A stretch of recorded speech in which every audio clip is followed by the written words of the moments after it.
नमस्कार नमस्कार नमस्कार रसिका प्रेक्षक हो नमस्कार. मी रमा रुक्मान आपल्या सर्वांचे आपले चॅनल आनंदी पारिजातमध्ये खूप खूप स्वागत करते. तर पूजेच्या तयारीसाठी मी खूप सुंदर सुंदर फुलं बाजारातून आणली होती. ही मस्त रंगीबिरंगी टवटवीत फुलं पाहून मन कसं प्रसन्न होऊन जातं. तर या दिवशी देवांसाठी मला गजरे मिळाले नाहीत, पण मला आवडणारे छोटे लाल लाल केशरी गुलाब मात्र मिळाले होते. म्हणून मी त्या दिवशी जरा जास्तच खुश होते. तर हा दुसरा दिवस आहे वैकुंठ चतुर्दशीचा. तर असा कोणताही चांगला दिवस असेल किंवा सण असेल, तर त्याच दिवशी मला भांडी, देव हे स्वच्छ करून घ्यायला आवडतात. कारण देव आणि देवारा दोन्ही स्वच्छ करून जर पूजा केली, तर एक वेगळीच प्रसन्नता, शांती, पवित्रता आपल्याला घरभर पाहायला मिळते.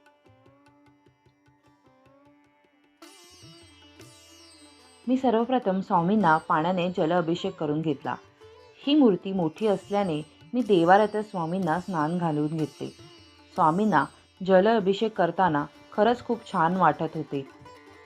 जलअभिषेक केल्यानंतर मला स्वामींचं रूप अधिकच खुलून आलं आहे असं वाटत होतं. श्री स्वामी समर्थ. श्री स्वामी समर्थ. श्री स्वामी समर्थ. श्री स्वामी समर्थ. श्री स्वामी समर्थ. ओम नमो भगवते वासुदेवाय. ओम नमो भगवते वासुदेवाय. ओम नमो भगवते वासुदेवाय. त्यानंतर राधाकृष्णाच्या मूर्तींना मी जलअभिषेक करून घेतला. देवांना अभिषेक करताना शक्यतो माहीत असल्यास त्या देवांचा मंत्रजाप मोठ्याने करावा. म्हणजे घरातल्या इतरांना सुद्धा हा मंत्र ऐकायला मिळतो आणि आपले घर सुद्धा हे मंत्र ऐकत असते. त्याच्यावर सुद्धा आणि आपल्या घरांवर सुद्धा हे छान संस्कार होत असतात.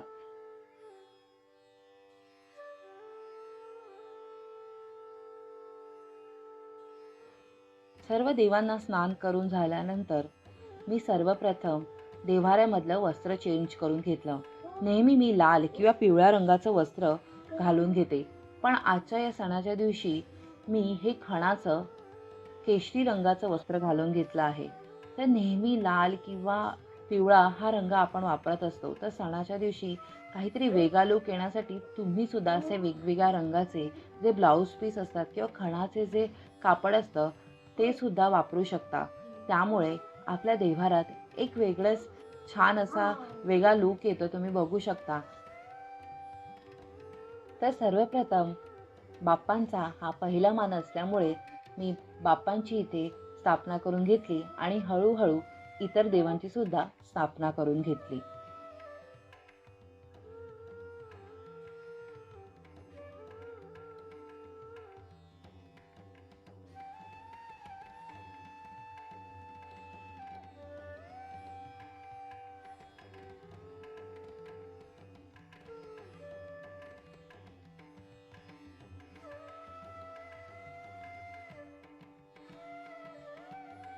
आजच्या दिवशी मी राधाकृष्णाची बैठक सुद्धा व्यवस्थित चेंज करून घेतली होती.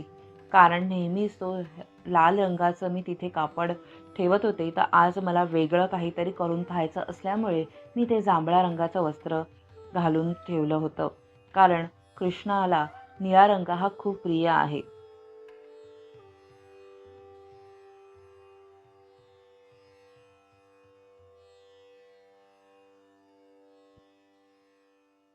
त्यानंतर मुख्य दरवाजावर बाहेर सर्व दीप प्रज्वलित करून घेतले होते. दिव्यांच्या या सुंदर प्रकाशामुळे मुख्य प्रवेशद्वार छान असे प्रकाशून गेले होते. त्यामुळे एक वेगळंच असं मंगलमय वातावरण तयार झालं होतं.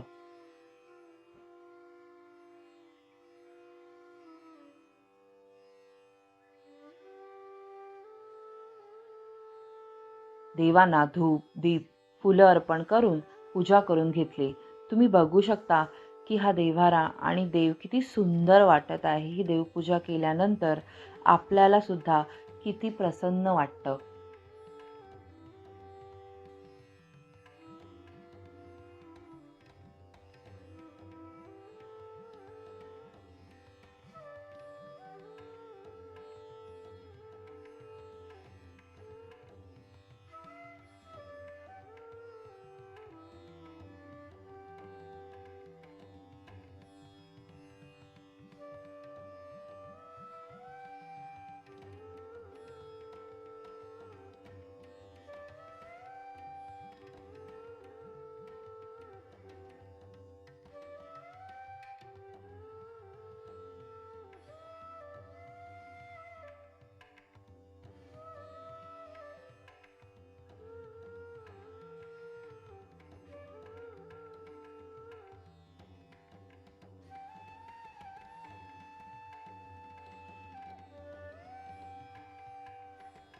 आपल्या संस्कृतीमध्ये जन्माचाच नाही तर मृत्यूनंतरच्या प्रवासाचा सुद्धा दीर्घ विचार करून ठेवलेला आहे. तो नेमका काय आहे ते आपण जाणून घेऊ. कार्तिक शुद्ध चतुर्दशी ही कार्तिक महिन्याच्या शुद्ध पक्षातील 14वी तिथी आहे. त्रिपुरारी पौर्णिमेचा आदला दिवस म्हणजे कार्तिक चतुर्दशी. ही वैकुंठ चतुर्दशी म्हणून साजरी केली जाते.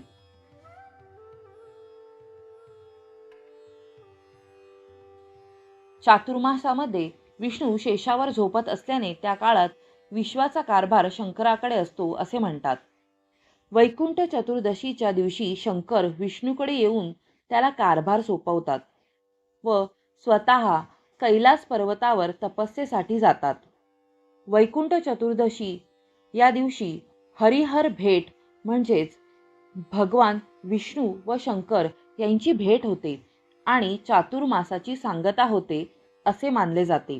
या दिवशी रात्री शंकराची 1008 नावे घेऊन तुळशी वाहून आणि विष्णूंची सहस्र नावे घेऊन बेल वाहून पूजा केली जाते.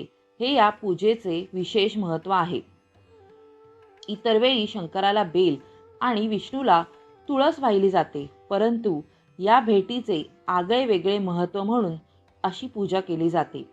तसेच या दिवशी विष्णूंची सहस्त्र कमळांनी पूजा करणाऱ्याला कुटुंबाला वैकुंठ प्राप्ती होते असे म्हणतात.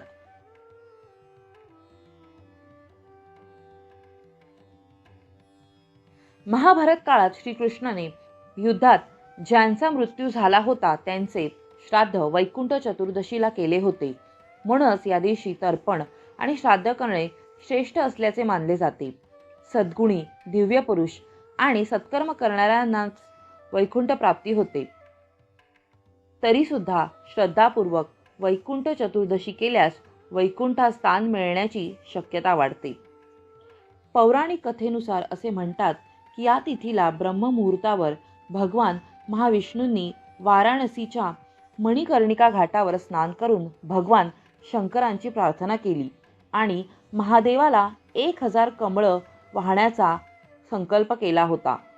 यावेळी महादेवाने विष्णूची परीक्षा घेण्यासाठी या कमळांमधून एक कमळ कमी केले. यावर भगवान विष्णू यांनी आपले कमळासारखे डोळे अर्पण करण्याचा निर्धार केला. विष्णूंची ही भक्ती पाहून महादेव प्रसन्न झाले आणि त्यांनी विष्णूला वर दिला की कार्तिक मासात येणारी चतुर्दशी वैकुंठ चतुर्दशी म्हणून ओळखली जाईल. जो कोणी हे व्रत करील त्याला वैकुंठ प्राप्ती होईल. तसेच या दिवशी विष्णूसह शिवाची पूजा केल्याने सर्व पापांपासून मुक्ती मिळते. पुराणानुसार या दिवशी शिवाने प्रभू विष्णूंना सुदर्शन चक्र दिले होते. या दिवशी शिव विष्णू एकाएक रूपात असतात. या दिवशी विष्णू नामस्मरण केल्यास त्यांचे चांगले फळ प्राप्त होते.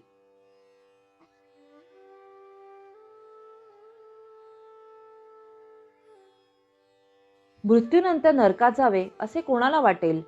आयुष्यभर हाल अपेष्टा सहन केल्यानंतर मृत्यूपश्चात तरी आत्म्याला सद्गती मिळावी असे प्रत्येकालाच वाटते.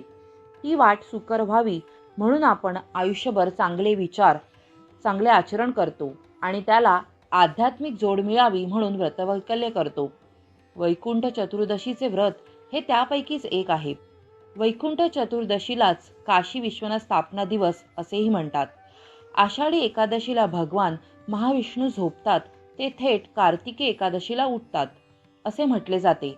विष्णूंच्या या अनुपस्थितीमध्ये त्यांची वैश्विक जबाबदारी भगवान शंकर सांभाळतात.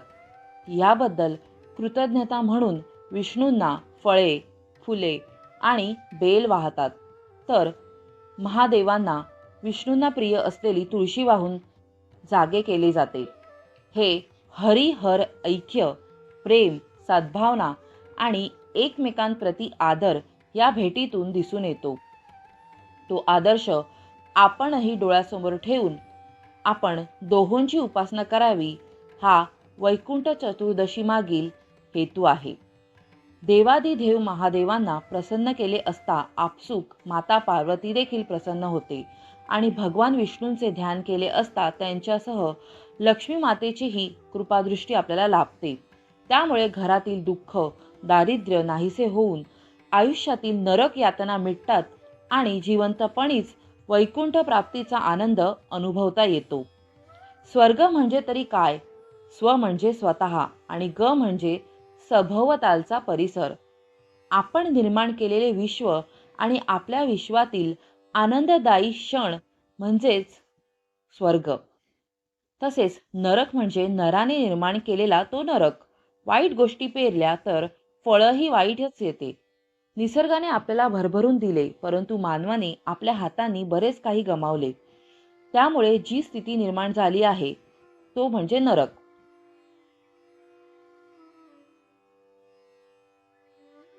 मनुष्यासमोर चांगला आदर्श, चांगले विचार, चांगले आचार असले की तो ठरवूनही वाईट विचार मनात आणू शकत नाही. यासाठीच चांगल्या कथा, कहाण्यांचे पारायण केले जाते. त्यातून प्रेरणा घेतली जाते. आपण आपले क्षुल्लक काम दुसऱ्याच्या अंगावर ढकलून सहज मोकळे होतो. इथे तर 4 महिन्यांचा ओव्हर टाईम करूनही महादेवांनी कुठलीही तक्रार केली नाही. ही गोष्ट खरंच कौतुकास्पद आहे. हाच आदर्श डोळ्यासमोर ठेवून आपण वैकुंठ चतुर्दशी साजरी करूया. तर मित्रांनो, ही माहिती तुम्हाला कशी वाटली हे मला कमेंट्समध्ये नक्की कळवा. आवडली असेल तर लाईक करायला, शेअर करायला विसरू नका. पुढल्या भागात भेटूया एका नवीन विषयासह. तोपर्यंत लो बसावं मित्रांनो. धन्यवाद.